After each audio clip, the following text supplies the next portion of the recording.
The No campaign weapon of choice is misinformation. We know at the same time that we have misinformation out there. I can tell you what The Voice will not be giving advice on. It won't be giving advice on changing Australia Day. We could genuinely say to Australia, this is the First Nations, this is the Aboriginal and Torres Strait Islander position on what 26 January means to us and what we think the solution is. It will not be giving advice on all of the ridiculous things that this side has come up with. There's superannuation is a good example. We would listen to Indigenous people about matters that directly affect them. Whether it's about anything else that we debate, all sorts of policy issues, and not just obviously Indigenous policy issues, but things that might affect us indirectly, sort of. It wouldn't have a right of veto over Parliament.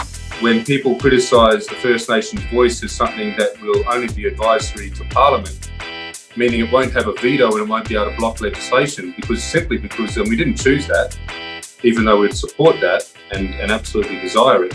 But it's something that it will never pass a referendum. This isn't something that's come from Canberra.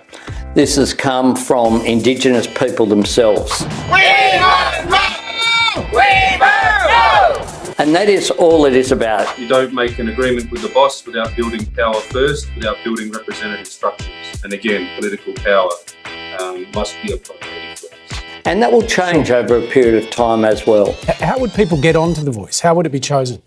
They'd be elected. People want to understand this, right? So it might be, for example, South Australia has a voice to Parliament. It might be that it's that voice to Parliament elects people to the national voice structure. The Voice disagrees with the government of the day on something, so the government overrules it.